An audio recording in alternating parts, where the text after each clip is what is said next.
Ya, listriknya baru hidup.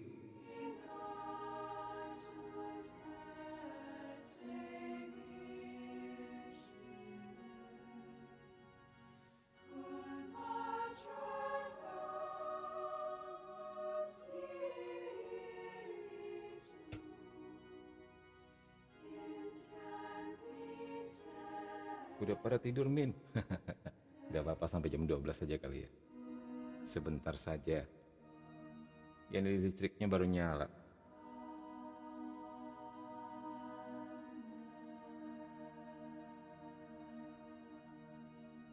Halo, halo yang udah pada tidur, ayo dibangunin semuanya.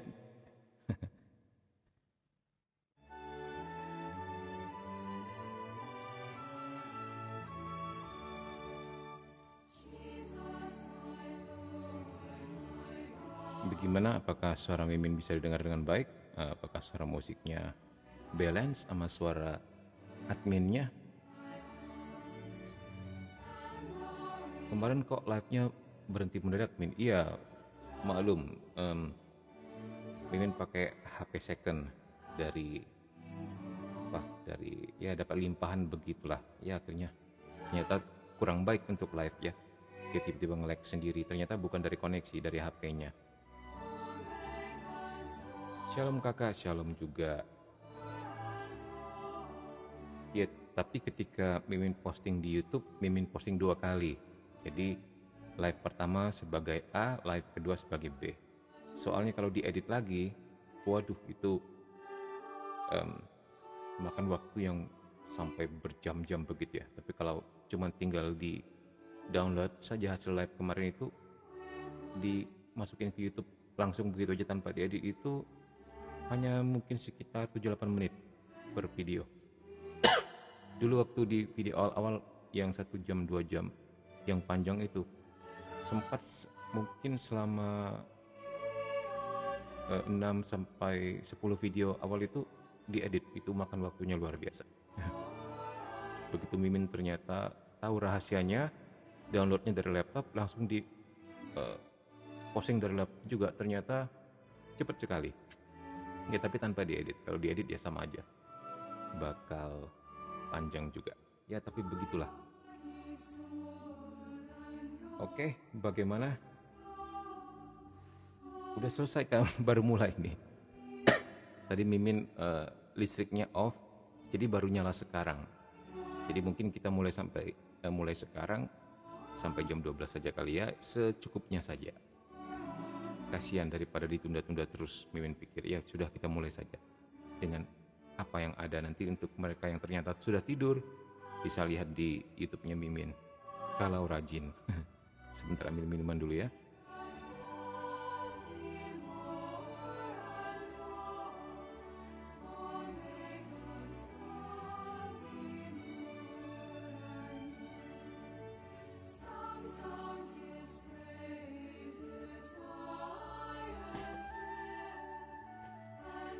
Oke, baik, kita mulai dengan doa.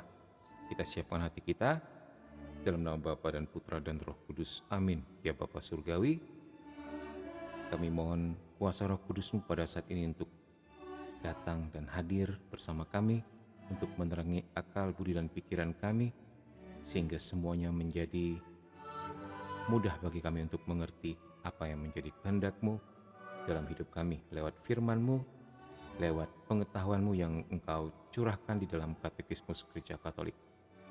Kira dengan kami semakin mengerti, maka kami semakin mencintai-Mu. Bunda Maria, doakan kami.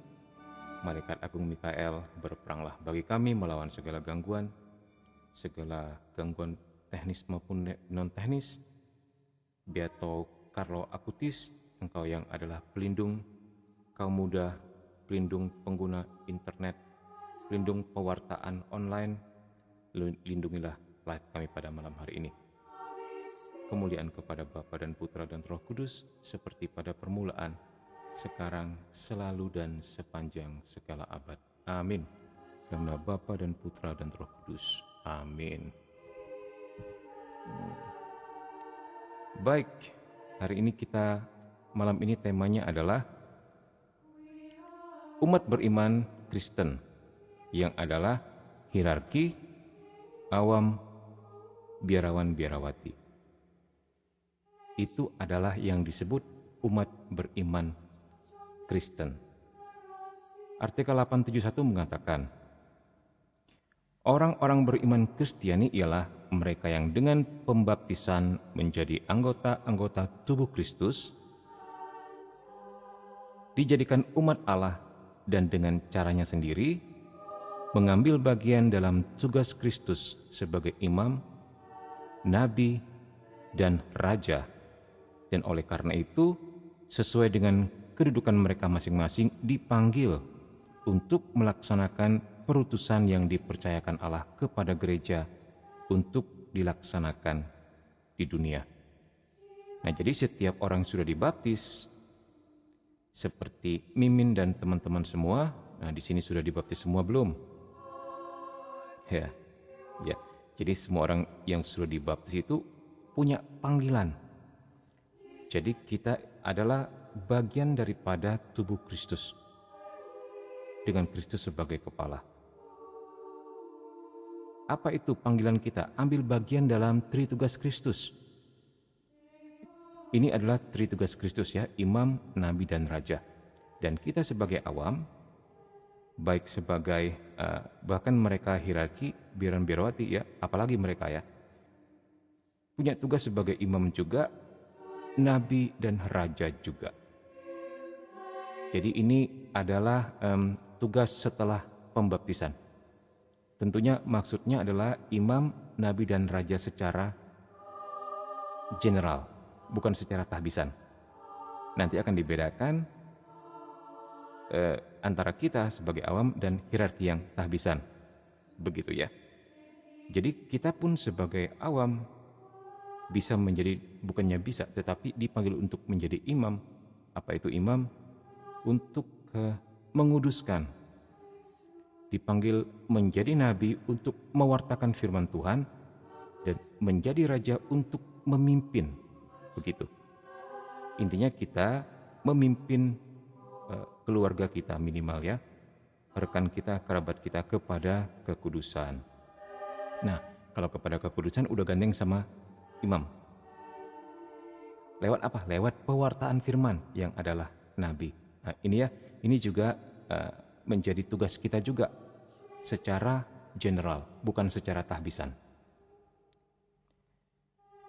Oke, dan tentu sesuai dengan kedudukan kita masing-masing. Nah, kedudukan ini maksudnya nanti ada yang tetap sebagai awam, nanti ada yang masuk ke dalam bagian hierarki menjadi pastor begitu ya. Beberapa juga menjadi biarawati dengan tetap mengemban tugas ini. Jadi sebagai orang yang telah dibaptis, kita nggak bisa lari kemana. Panggilan kita adalah imam, nabi, dan raja bagi sesama. Anda setuju? Anda menerima tugas ini? Atau mau melarikan diri? Sudah Kak, waktu baik, puji Tuhan ya. Gimana jelasin kekudusan sama orang non-Kristen, Min? Mungkin terlalu tinggi bagi mereka. Bilang saja, hidup baik di hadapan Allah dengan berusaha untuk tidak melakukan dosa. Nah, nanti dari situ ada yang namanya kebajikan. Apa itu kebajikan? Kebajikan itu lawannya cacat celah. Jadi hanya dengan kebajikan kita bisa menjadi kudus. Maksudnya bagaimana, Mimin? Kebajikan itu adalah kebiasaan baik yang kita lakukan terus-menerus berulang-ulang konsisten sampai menjadi kebajikan, sudah menjadi karakter kita. Dan ini bisa menguduskan. Kamu bisa menyebutnya, you can name it apa. Biasanya kamu perbuatan baik apa yang suka kamu lakukan dan biasa kamu lakukan. Misalnya apa ya? Menyapa lebih dulu atau menyalami lebih dulu, atau berlaku rendah hati, dan karena itu menjadi kebiasaanmu, akhirnya menjadi kebajikan, dan ini bisa mengarah kepada kekudusan.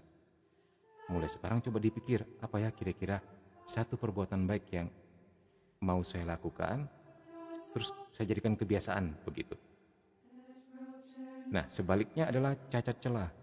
Cacat celah adalah kebiasaan buruk yang berulang-ulang dilakukan sampai menjadi karakter dirimu. Apa itu? Ya, misalnya mengintip. Nah, misalnya hasrat untuk mengintip ini tidak tertahankan lagi. Mengintip mereka yang cantik, mengintip mereka yang ganteng, dan akhirnya menjadi sebuah kebiasaan. Nah, ini menjadi sebuah cacat celah. Begitu ya. Ya, jelaskan secara bagaimanalah agar mereka mengerti.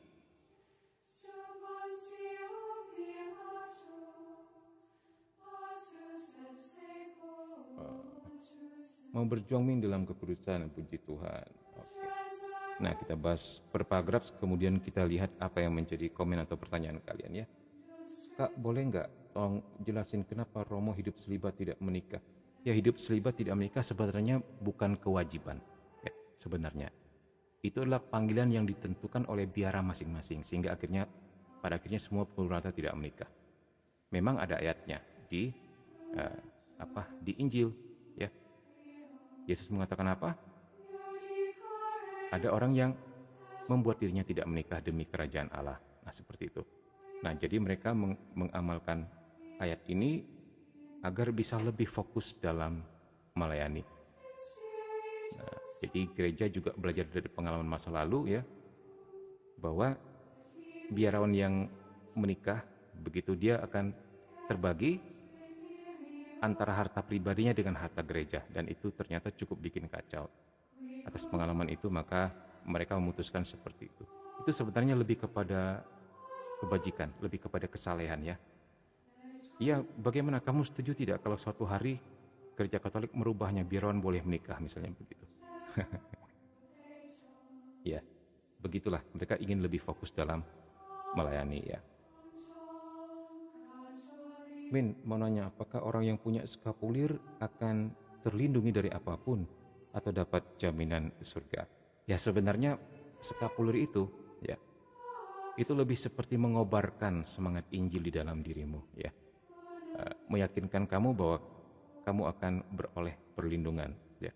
Bukan karena skapulirnya kita dilindungi atau kita diselamatkan, tetapi iman kita. Nah, namun untuk skapulir yang sudah diberkati ya, itu memiliki kuasa Roh Kudus juga. Jadi ada berkat Allah di situ yang bisa berfungsi seperti halnya benda-benda rohani yang sudah diberkati, seperti salib, seperti rosario begitu ya. Itu juga berkuasa untuk mengusir setan juga, benda-benda yang sudah diberkati. Mirip seperti bayangan Santo Petrus yang menyembuhkan orang sakit, atau sapu tangan Paulus yang menyembuhkan orang sakit.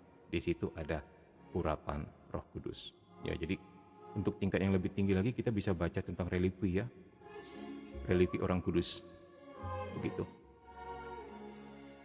Mungkin pernah dengar istilah relikwi? Itu benda-benda yang digunakan para kudus karena kekudusan hidupnya itu terjamah oleh Roh Kudus juga, dan itu juga punya kuasa eksorsis di situ.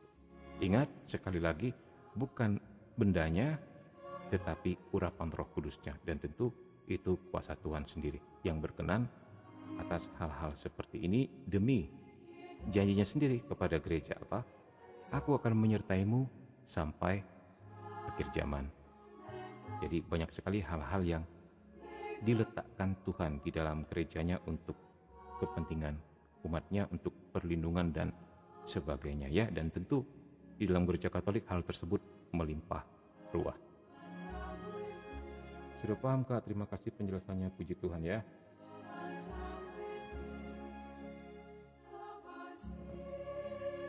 Doakan kami semua ya Min, supaya hidup dalam kekudusan. Iya, kita semua, Mimin juga mau didoakan supaya kita mengejar kekudusan itu. Tentu kita jatuh bangun ya, karena memang tidak mudah, kita masih hidup di dalam daging, dan daging itu lemah. Begitu, seperti kata kitab suci ya, sementara roh penurut gitu. Jadi bagaimana caranya menguatkan roh dan melemahkan kedagingan kita, dan itu butuh kebajikan tentunya. Perbuatan baik yang dilakukan terus-menerus berulang-ulang. Kita bisa mulai dari satu, misalnya Mother Teresa mengatakan apa? Peace begins with smile. Jadi damai itu dimulai dengan sebuah senyuman. Nah, coba kita mulai dengan senyuman. Nanti di live berikutnya kasih testimoni kepada Mimin, bagaimana? Apakah mudah? Apakah sulit?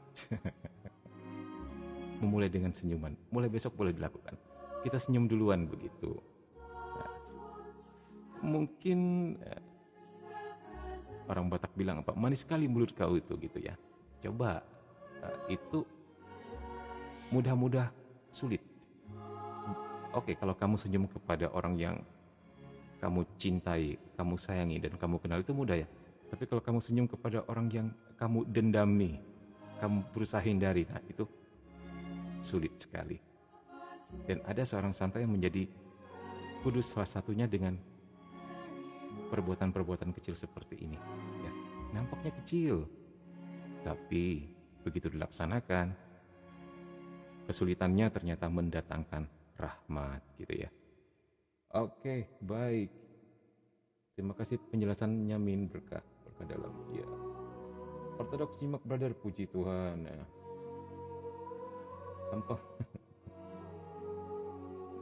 gampang Min. Gampang-gampang susah Min. Pernah sih dilakuin, wek kata Dinda. Sekalinya tersenyum licik. Ya. Oke, sekarang kita mau melihat paragraf berikutnya 872. Oke, untuk mereka yang tidak tahu, ini adalah Katekismus Gereja Katolik ya. Kaget juga Mimin sampai 40 orang hadir malam ini. Tadi mestinya kita mulai jam 10, tapi karena listrik meninggal di tempat Mimin, jadi baru hidup jam 11-an. Ya sudah, cepat-cepat kita nyalain ininya, alat-alatnya. Oke, baik. Sebentar, Mimin mau tinggikan sedikit. Ini mungkin masih rendah ya. Cukuplah. Di antara semua orang beriman Kristiani, berkat kelahiran kembali mereka dalam Kristus, ada kesamaan sejati dalam martabat dan kegiatan. Dengan itu, mereka semua sesuai dengan kondisi khas dan tugas masing-masing bekerja sama membangun tubuh Kristus. Nah, jadi untuk kita semua yang sudah lahir kembali atau sudah dibaptis ini, nah, kenapa dibaptis itu dikatakan lahir kembali? Ada yang tahu? Ya, itu tentu kalau kita melihat simbolnya, kita ada yang diselamkan ke dalam air gitu kan, ada yang diperciki oleh air itu lambang pembersihan. Itu maksudnya kita mau meninggalkan manusia lama kita dan menjadi manusia baru. Jadi itu disebut lahir kembali begitu. Nah, untuk setiap orang yang sudah lahir kembali, kita semua memiliki martabat dan kegiatan yang sama di dalam Kristus. Tidak ada bedanya. Tidak ada lagi orang Yahudi, tidak ada lagi orang kafir, tidak ada lagi SARA ya, tidak. Semuanya satu di dalam Kristus, semuanya sederajat, semartabat. Nah, namun tentu tetap kita karena kondisi khas masing-masing setiap orang, maka tugas pun nanti akan berbeda-beda untuk menggerakkan tubuh Kristus ini. Nanti ada yang bisa mengajar ya, ada yang bisa terlibat di musik, di paduan suara, atau di mazmur dan sebagainya. Bukan hanya tugas gereja, misalnya juga untuk mereka yang tenaga kerja medis misalnya ya. Jadi dia bisa bekerja dengan sikap melayani. Jadi membantu sesama yang menderita dengan sikap melayani. Jadi melakukan pekerjaannya bukan lagi untuk manusia tetapi untuk Tuhan. Nah, itu dia. Jadi hal-hal kecil yang menjadi aktivitas kita, yang menjadi kegiatan kita diangkat pada tingkat adikodrati. Begitu ya. Jadi kita memiliki pemaknaan baru dalam hidup dan dalam setiap kegiatan kita sesuai dengan kondisi khas dan tugas kita masing-masing ya. Dan semuanya bekerja sama dalam membangun tubuh Kristus. Ingat ya, tubuh Kristus adalah Kristus sebagai kepala dan kita adalah anggota-anggotanya.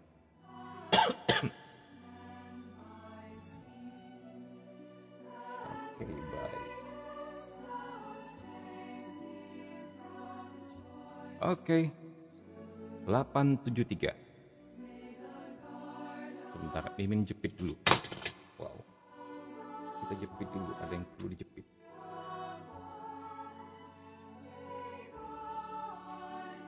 Nah, dikatakan di sini kita harus bersyukur kita berbeda ya. Karena perbedaan adalah sebuah kekayaan. Malahan perbedaan yang menurut kehendak Tuhan terdapat di antara anggota-anggota tubuhnya itu sebenarnya melayani kesatuan dan perutusannya. Nah, jadi di sini gereja memandang perbedaan kita semua ini sebagai sebuah kekayaan. Dikatakan di sini kondisi khas, dan ini adalah sebuah kekayaan, ya. Karena dalam gereja terdapat keanekaragaman pelayanan, tetapi kesatuan perutusan. Nah, kita berbeda-beda, tetapi tetap satu jua. Jadi Bhinneka Tunggal Ika dong. Jadi ternyata gereja itu sangat Indonesia ya. Yes. Tinggal sekarang mana yang lebih dulu merdeka, gereja atau Indonesia? Wah, ini kalau diterusin bisa makin panjang. Kita kembali ke sini. Para rasul serta para pengganti mereka, ya, sudah tahu ya yang disebut pengganti para rasul? Siapa? Uskup, ya, baik. Para rasul serta pengganti mereka, yaitu uskup, oleh Kristus diserahi tugas mengajar, menyucikan, dan memimpin. Nah, kita ingat di sini, mengajar. Apa itu mengajar? Mengajar nabi, apalagi menyucikan, imam, memimpin, raja. Konsisten ya? Gitu, ya. Atas nama dan kuasanya. Ya. Yes, benar sekali, uskup. Atas nama dan kuasanya loh. Jadi bukan atas dan namanya sendiri. Bukan atas siapapun, atas nama siapapun selain atas nama Tuhan Yesus Kristus itu sendiri dan kuasanya. Nah, jadi bukan hanya diberi otoritas terhadap namanya, tetapi juga diberi kuasa untuk melakukan apapun dalam nama itu. Jadi jangan heran kalau setan dan roh jahat takut dengan gereja Kristus. Karena apa? Karena nama dan kuasa Kristus menyertainya dan alam maut tidak akan menguasainya. Kisanak, tepuk tangan untuk gereja kita ya. Tepuk tangannya mana? Sebentar.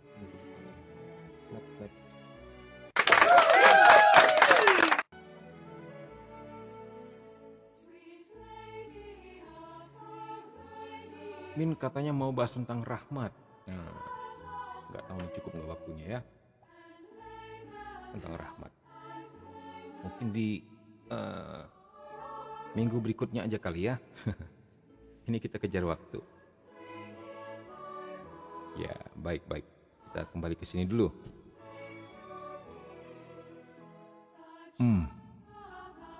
Sedangkan kaum awam, nah ini kaum awam kita semua ikut serta mengemban tugas imamat, kenabian, dan rajawi Kristus. Apa itu tadi? Mengajar, menyucikan, dan memimpin, ya. Menunaikan tugas mereka dalam perutusan segenap umat Allah dalam gereja dan di dunia. Nah, jadi kita punya tugas di dalam gereja dan juga di dalam dunia. Sementara di dalam gereja kita sendiri sudah tahu ya tugas kita apa. Ya tentu bersama-sama sebagai sebuah kesatuan menggerakkan tubuh Kristus ini untuk memberkati dunia. Nah, sementara kita sebagai pribadi di dalam dunia, bagaimana caranya kita bisa menjadi sosok yang mewujudkan imam, nabi, dan raja ini kepada keluarga kita, kepada kerabat kita, kepada rekan kerja kita. Nah, baik. dari kedua belah pihak ada orang-orang beriman Kristiani yang dengan mengikrarkan nasihat-nasihat Injil dengan kaul-kaul atau ikatan suci lain yang diakui dan dikukuhkan gereja. Nah, ini berbicara tentang mereka yang berkaul ya. Para biarawan, biarawati, para pastor, dan ternyata juga beberapa komunitas ada yang berkaul. Seperti misalnya Putri Sion ya, kalau tidak salah ya. Putri Sion yang pria apa ya? Mimin lupa. Juga seperti komunitas yang Mimin kenal, komunitas Tritunggal Maha Kudus, mereka juga punya kaul. Setidaknya punya komitmen begitu ya. Dan ini menarik juga. Dan menurut Mimin tidak kalah beratnya sebagai awam. Untuk orang-orang yang sebagai awam berkaul ini karena apa? Karena mereka terkondisi ya, maksudnya mereka punya pekerjaan dan tentu juga itu sudah menguras tenaga juga begitu, dan tapi masih tetap mau komitmen pelayanan. Mimin pikir tidak kalah hebatnya dengan para imam, para biarawati juga. Sama-sama punya keunggulan dan kelebihannya tersendiri begitu. Oke, kita lihat apa yang kamu tulis di sini. Sering-sering live ya Kak, biar kita belajar Katolik dan banyak hal lagi. Yes, nah, untuk mereka yang baru join, Mimin live setiap sebenarnya minggu malam, karena kemarin nggak bisa jadi tertunda sampai hari ini. Tapi itu rutin minggu malam sama malam Jumat. Jadi kalau minggu malam ini kita membahas tentang pendalaman iman, ya, tentang katekese, kita ambil bahannya dari Katekismus Gereja Katolik, karena memang setelah Alkitab tiada lagi buku yang lebih indah untuk kita gibah rohani. Selain Katekismus Gereja Katolik, Mimin sampai sekarang aja masih terpesona. Dan karena happy, karena bahagia, karena merasa damai sejahtera, Mimin pikir ini baik juga untuk dibagikan, di-sharekan. Semoga memberkati kita semua. Nah, kalau untuk malam Jumat, kita membahas tentang demonologi, yaitu ilmu tentang iblis, tentang setan, dan bagaimana menghadapinya. Nah, ini menarik karena seringkali kita tanpa sadar melakukan perbuatan-perbuatan yang mengundang mereka untuk intervensi dalam hidup kita.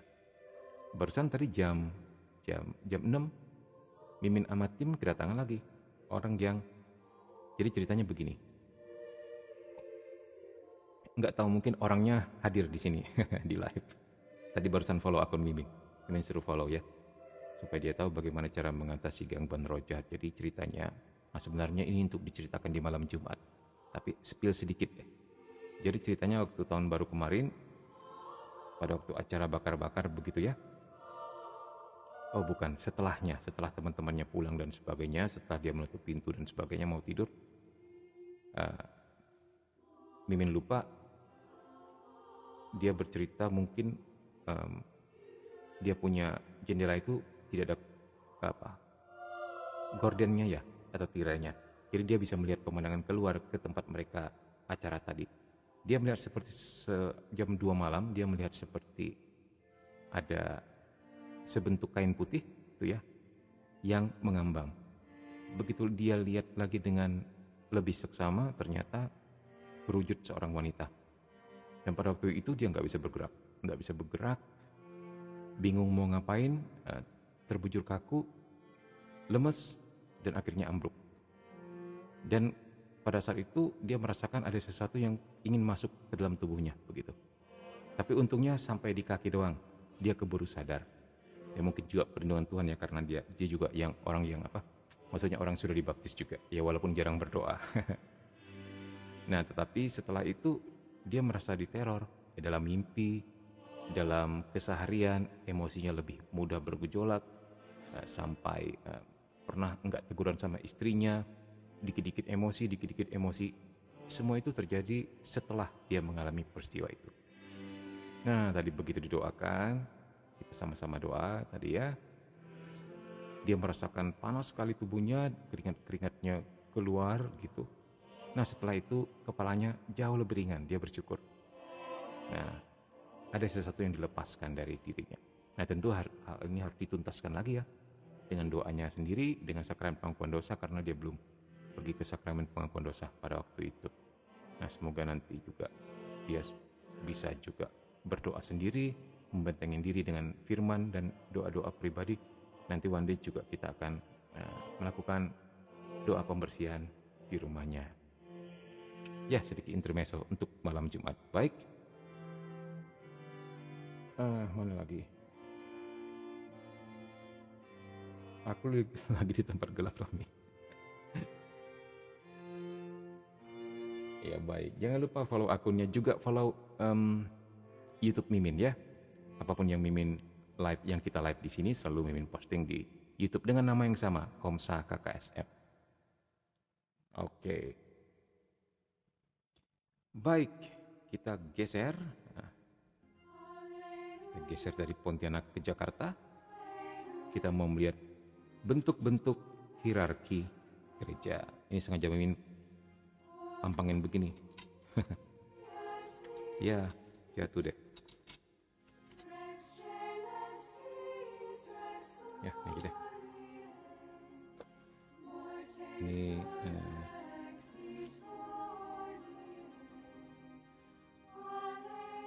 begini aja deh. Bentuk hierarkis gereja. Oke, pertanyaannya adalah mengapa jabatan gerejani dan mengapa seperti ini bentuk gereja kita? Mengapa monarki, maksudnya begitu? Kenapa? Kenapa bukan demokrasi? Kenapa bukan aristokrasi? Kenapa bentuknya monarki? Jawabannya simpel, karena Yesus membentuknya seperti ini. Kita ikut Yesus saja, jangan protes. Ya, oke, sekarang kita lihat. Artikel 874. Kristus sendiri adalah pencetus jabatan di dalam gereja.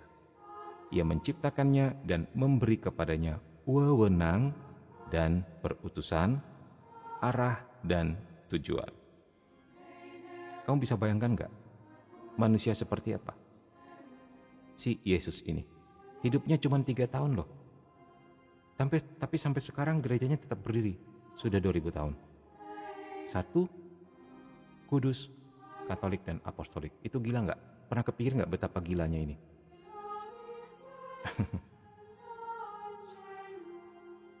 Oke, baik. Karena ya nanti akan ketemu jawabannya di sini ya. Untuk menggembalakan dan senantiasa mengembangkan umat Allah, Kristus Tuhan mengadakan dalam gerejanya aneka pelayanan. Nah, jadi banyak sekali bentuk pelayanan. Kamu bisa sebut. Kita semua tahu ya, bahkan seluruh dunia tahu, bahkan seluruh alam semesta tahu. Yang namanya Katolik, dia punya sekolah paling banyak di dunia, dia punya rumah sakit paling banyak di dunia, dia punya panti-panti paling banyak di dunia, dia punya pelayanan cinta kasih atau karitatis paling banyak di dunia. Dia punya SLB paling banyak di dunia, panti jompo, panti asuhan, panti-panti apalagi. Bahkan dia juga punya lembaga swadaya masyarakat. Dia punya apalagi bantuan hukum, gitu ya. Kalau di Kalimantan Barat ini terkenal Brother Stefanus yang seringkali memberi bantuan hukum kepada rakyat kecil, dan sebagainya. Semuanya bekerja untuk kesejahteraan seluruh tubuh.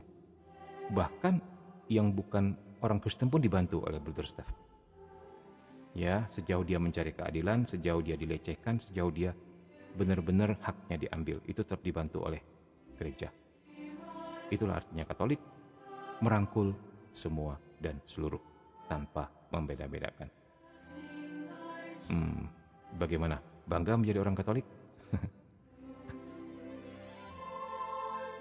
Sebab para pelayan yang mempunyai kekuasaan kudus, nah nanti kita akan lihat apa sih maksudnya kekuasaan kudus. Oke.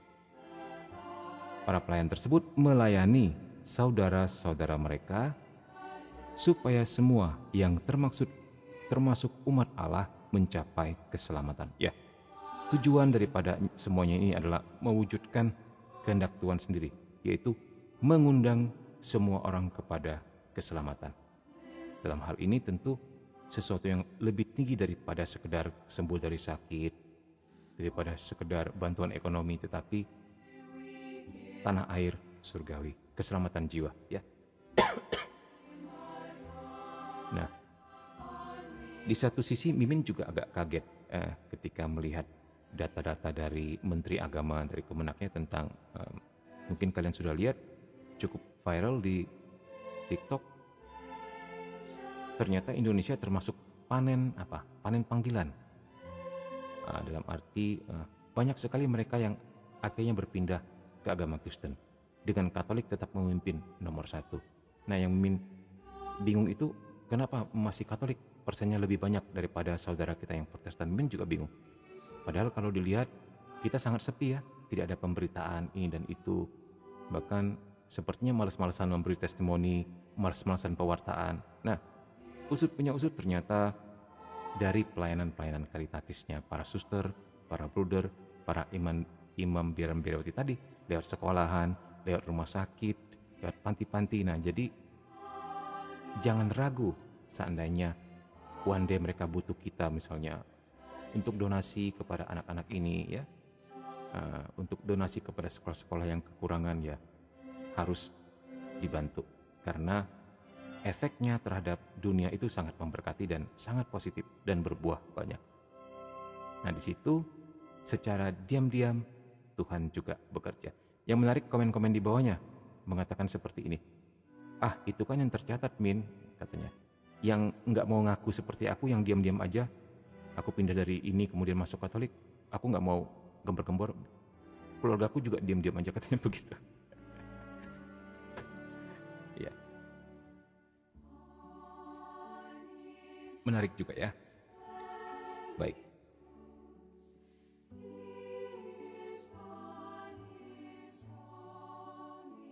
Aku bangga Katolik, puji Tuhan. Universitas swasta Katolik juga banyak Min yang berkotas yes. Bahkan kemarin barusan ya, apakah tahun 2023 mungkin tahun lalu, itu sekolah Saint Louis di Surabaya ya. Siapa yang berdomisili di Surabaya pasti bangga. Sekolah nomor 2 terbaik nasional loh. Saint Louis Surabaya nomor 2 terbaik nasional loh. Itu kan mantep banget. Padahal kita termasuk minoritas ya. Iya.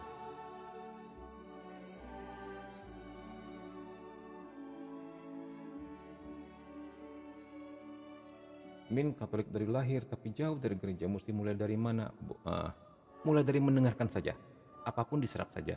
Contohnya live pada malam hari ini. Ya. Nanti hasilnya Mimin posting di YouTube dengan nama yang sama ya, Komsa KKSM. Itu namanya sama dengan nih di atas ini, Komsa KKSM. Boleh belajar-belajar dari situ. Sudah banyak sekali video-video yang Min posting di sana. Semoga bisa membantu ya. Ya, didengarkan saja. Lama-lama akhirnya terbentuk sebuah struktur, terbentuk sebuah dasar untuk mengerti iman kita. Begitu.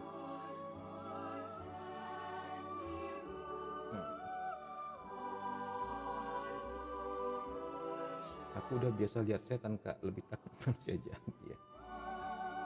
Min, saya sudah 8 tahun tidak melakukan dosa, enggak dikit dari Katolik ya Min? Ya enggak dong, Tuhan Maha Rahim, don't worry about it. Nah, bahwa siapa namanya ini, Just Tomato mau mengadakan pengakuan dosa umum di depan kita pada saat ini, wah itu baik sekali. Jadi kita tahu, oh ternyata umat Katolik ada yang 8 tahun, ada yang 4 tahun, gak apa-apa ya. Yang penting kita menyadari itu dan one day kalau ada kesempatan, ambil kesempatan itu. Karena belum tentu besok kita masih hidup ya. Nah, jangan sampai kita nggak sempat menimba rahmat dari sakramen maupun dosa ini pada saat kita menghadap Tuhan. Jadi pikirannya ke situ saja. Kalau bisa cepat lebih baik gitu. Malam Jumat, oke kita lihat lagi apa ini. Aku bangga menjadi Katolik, puji Tuhan. Min, kalau misalnya yang memicu berdosa itu sesama Katolik gimana ya Min? Karena saya pernah jelasin seorang gak suka sama sendiri dari kata Yesus. ya sudah nggak apa-apa. Nah, mungkin dia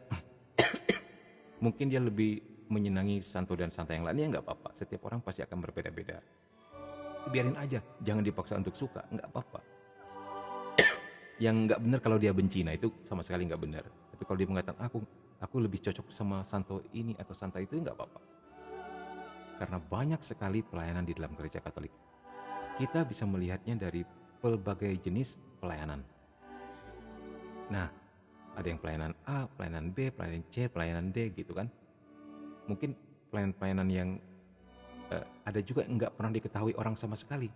Misalnya membersihkan gereja, dia lakukan dengan sembunyi-sembunyi tapi dia lakukan dalam cinta, coba. Atau seperti OMK itu, pelayanan di parkiran tapi dilakukan dengan penuh cinta. Enggak ada pekerjaan atau pelayanan yang terlalu kecil atau terlalu besar bagi Tuhan. Semuanya sama dan sederajat. Yang diukur adalah cintanya.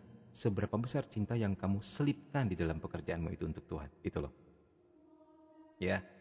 Jadi bukan mereka yang tampil di depan, yang hahaha hihihi, yang cantik, yang ganteng, nampak wajahnya di depan sebagai tim pengajar, tim pujian ya. Nah, tetapi ternyata motivasinya berbeda. Sementara kamu yang mungkin pekerjaannya mungkin bantu di parkiran atau sekadar bersih-bersih ketika acara selesai dan tidak ada yang tahu, tapi kamu lakukan dengan penuh cinta, nilainya lebih besar di hadapan Tuhan.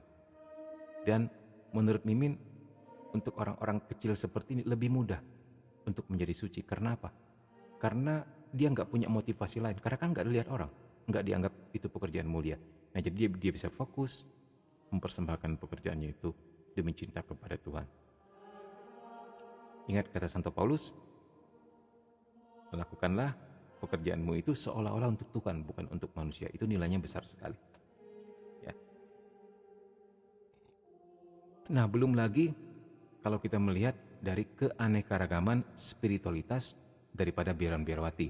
Ada CP atau pasionis yang sangat tenggelam dan memuliakan penderitaan Kristus. Fransiskan yang sangat menghormati yang namanya lingkungan hidup ya, dan menganggap seluruh makhluk itu adalah saudara, dan itu akhirnya mencetuskan menjadi inspirasi Greenpeace ya, dan itu memberkati dunia. Apalagi Serikat Yesus yang berkarya di bidang pendidikan dan memberkati banyak sekali putra-putri Indonesia sehingga menjadi orang-orang besar setelah sekolah di sekolahan mereka. Kita bisa melihat orang-orang besar Indonesia rata-rata sekolah di sekolahan Katolik. Ya, atau pernah bersentuhan dengan orang Katolik. Ya, begitu. Apalagi Dominikan yang fokus di khotbah, terus Karmel yang fokus di hidup batin, spiritualitas, meditasi, kontemplasi. Banyak sekali kamu bisa sebut. Ya mungkin, nah masing-masing jiwa kan akan terpanggil kepada cara hidup masing-masing. Satu sisi mungkin ada yang lebih di cara-cara karismatik, nggak apa-apa. Oke juga itu. Yang penting dia bisa sungguh-sungguh merasakan hadirat Tuhan dan bertumbuh di situ. Mimin sendiri kenal banyak-banyak orang karismatik yang luar biasa aktifnya di dalam gereja. Tidak kalah dengan orang-orang Katolik yang tidak ikut gerakan karismatik ya. Mereka juga aktif sebagai ketua DPP, bahkan kegiatan rohaninya banyak juga. Dan sebagainya ya. Ya itulah. Wah jadi makin melebar ya. Baik. 875. Nah ini dia.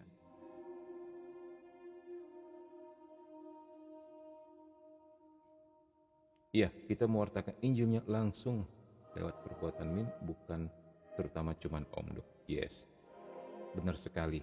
Karena bagi kita iman dan perbuatan itu gandeng, ya.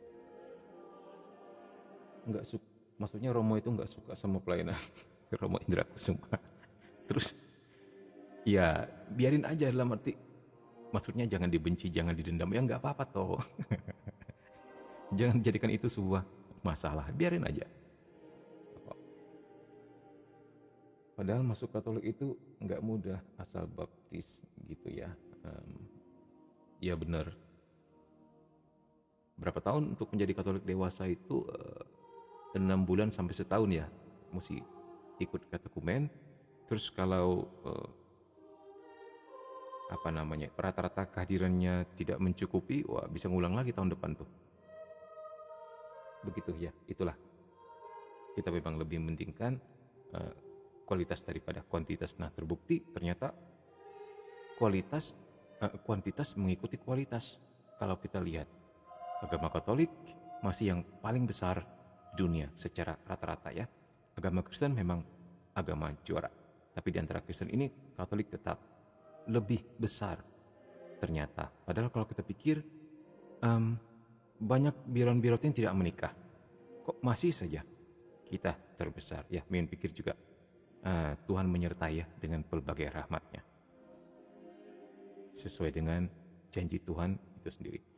Ini tentu bukan untuk berbangga-bangga, tetapi untuk buat kita bersyukur dan hendak mengatakan kepada diri kita sendiri bahwa kita sudah berada di jalan yang benar. Dan karena kita tahu kebenaran, kita harus membagikan kebenaran itu kepada keluarga kita, kepada kerabat, kepada rekan-rekan kita. Begitu, itu harus dijadikan, disikapi secara demikian. Shalom Min, sebelumnya izin bertanya, saya sudah menyelesaikan katekumen sejak tahun lalu. Namun belum sempat dibaptis, saya ada rencana baptis tahun ini, apakah bisa lanjut atau mengulang? Nah ini bagaimana? Ada yang bisa bantu? Coba dihubungi aja kembali. Kemarin menghubungi siapa? Ya, namanya siapa ini? Namanya bukan Sepu ya. Abang Buka Sepu, coba dihubungi kembali saja. Mungkin disuruh mengikuti lagi di bagian tertentu, nggak perlu dari awal atau bagaimana begitu. Coba aja nanti dihubungi lagi. Tapi kalau mengulang pun nggak apa-apa menurut Mimin, semakin memperdalam. Ya.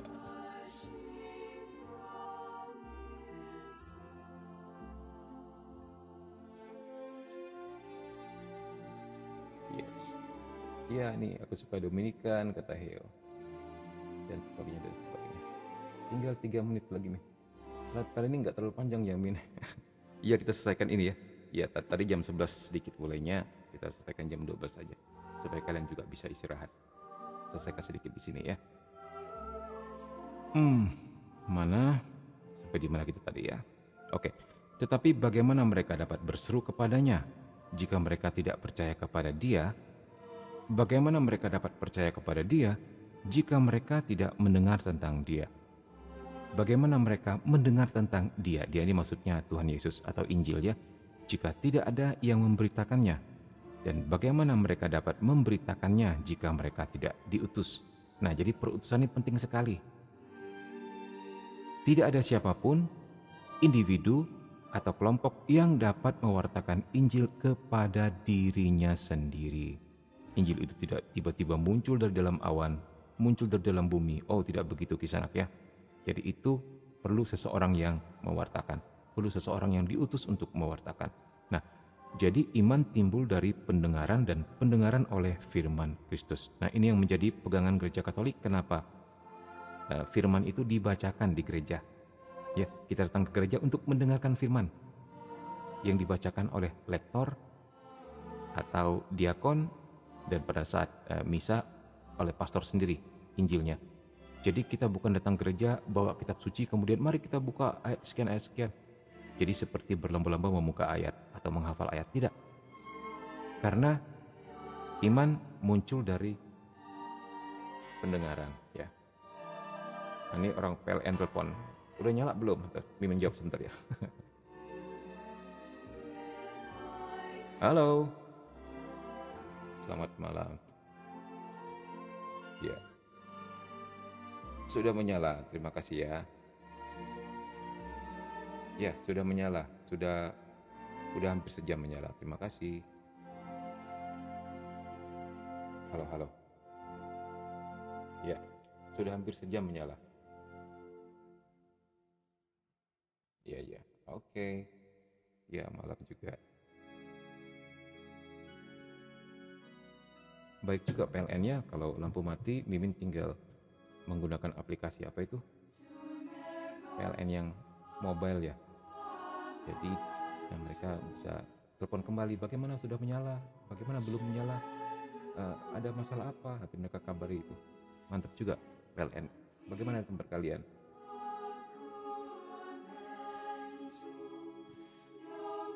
Sebentar. Ya begitulah HP yang tidak mahal. Begitu ada telepon masuk jadi amburadul. Nggak bisa kembali lagi.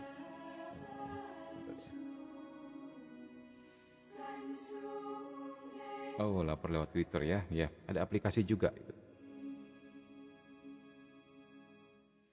Oke, kita selesaikan sampai di sini ya. Nah, jadi iman timbul dari pendengaran dan pendengaran oleh firman Kristus. Ya, jadi kita datang ke gereja untuk mendengarkan firman, bukan untuk membaca firman. Karena ini, iman muncul dari pendengaran. Tidak ada seorang pun dapat memberi pada diri sendiri tugas dan perutusan untuk mewartakan Injil. Enggak ada. Orang yang diutus Tuhan tidak berbicara dan bertindak atas wewenangnya sendiri, tetapi berkat wewenang Kristus, ia berbicara kepada umat bukan sebagai salah seorang anggota, melainkan atas nama Kristus. Nah, jadi ini berbicara tentang mereka yang diutus Tuhan apakah untuk mengajar atau melayani. Ya, mereka melakukannya dalam nama Yesus. Karena namanya, karena kuasanya. Kalau mereka menjalankan itu atas nama mereka sendiri, enggak ada kuasa di situ. Enggak punya kuasa yang bisa mengubah hati orang. Enggak punya kuasa yang bisa mempertobatkan, karena itu pekerjaan Roh Kudus untuk mengubah hati manusia. Ya. Tidak ada seorang pun dapat memberi rahmat kepada diri sendiri. Rahmat harus dikaruniakan dan ditawarkan. Ya, gitu. Jadi rahmat itu datangnya dari atas, enggak bisa diusahakan sama sekali ya, dan itu hadiah daripada Tuhan. Nah, tentu kita bisa bicara lebih dalam lagi di pertemuan selanjutnya tentang arti rahmat seperti yang ditanyakan Dinda tadi. Min bicara tentang rahmat ya, baik. Semuanya itu mengandaikan adanya pelayan rahmat. Nah, ini dia, yaitu mereka yang diberi kuasa oleh Kristus. Dari Dia, maksudnya dari Yesus ya, mereka menerima perutusan dan wewenang. Nah, ini yang dimaksud dengan kekuasaan kudus. Kuasa yang dimaksud adalah perutusan dan wewenang dari Kristus itu sendiri. Ya, masih ingat tentang kekuasaan kudus yang di atas ini? Ya. Mereka bertindak dalam nama Kristus Sang Kepala, in persona Christi Capitis. Nah, ini dia.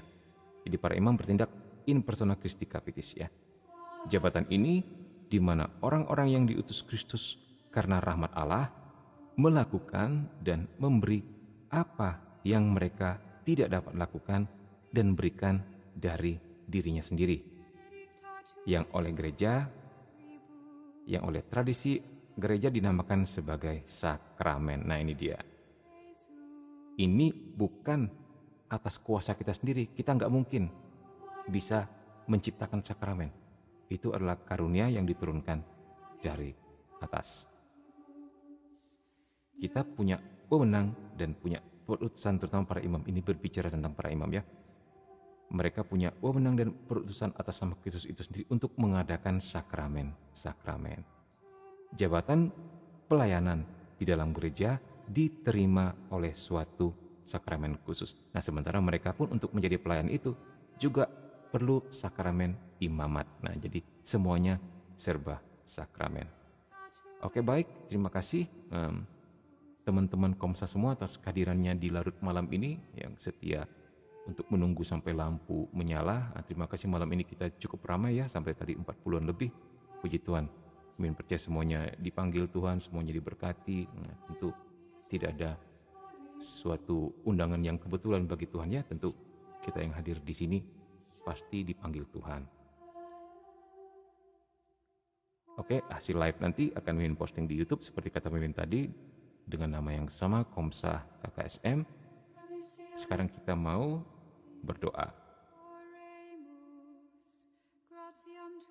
Oke ya. Bagi yang butuh ini butuh itu boleh komen di salah satu video Mimin gitu ya. Misalnya ada pertanyaan yang belum Min baca. Min tadi gua nanya ini di live. Jawab dong Min, misalnya seperti itu. Komen aja di salah satu video Mimin ya. Oke, baik, kita mau berdoa. Kita siapkan hati kita. Dalam nama Bapa dan Putra dan Roh Kudus. Amin. Tuhan, kami bersyukur dan berterima kasih karena malam hari ini Engkau masih memperkenankan kami untuk boleh berkumpul kembali. Engkau berkati kami, Engkau panggil kami, Engkau memberikan kami rahmat-rahmat istimewa pada malam hari ini. Pada saat ini kami mempersembahkan saudara kami yang sedang sakit, Tuhan sembuhkan. Saudara kami yang terikat kuasa kegelapan, Tuhan Yesus lepaskan. Saudara kami yang sedang bergumul dengan hidupnya, Tuhan berikan harapan. Mereka yang pada saat ini sedang kesulitan keuangan, kesulitan mencari pekerjaan, Tuhan berikan rahmat dan solusi serta pekerjaan. Mereka yang kelaparan, Tuhan cukupi dengan kerahiman-Mu Tuhan. Dan pada saat ini mereka yang berperang, Tuhan damaikan. Mereka menjadi korban perang, Tuhan hibur dan berikan penyelesaian. Kami persembahkan diri kami, hidup kami dan seluruh dunia ini kepada kerahiman-Mu yang tanpa batas. Bunda Maria doakan kami, para malaikat dan orang kudus, berjaga-jagalah senantiasa besar bersama kami. Kemuliaan kepada Bapa dan Putra dan Roh Kudus, seperti pada permulaan, sekarang, selalu, dan sepanjang segala abad.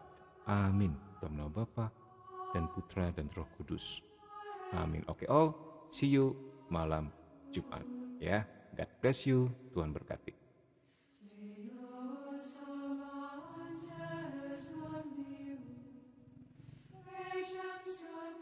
Oh iya, nanti aku DM Yamin soal 4 tanda kerasukan menurut Romo Vincent Lampert. Oke, nanti menjadikan ini.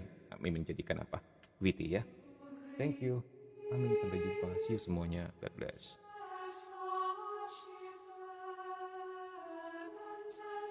Oh ya, untuk mereka yang mau join di Telegram kita punya grup juga di Telegram ya.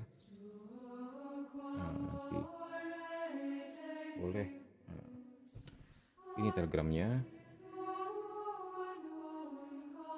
Komsa KKSM online. Jadi kita juga bisa free chat di sana, bisa sharing-sharing dan sebagainya. Ya.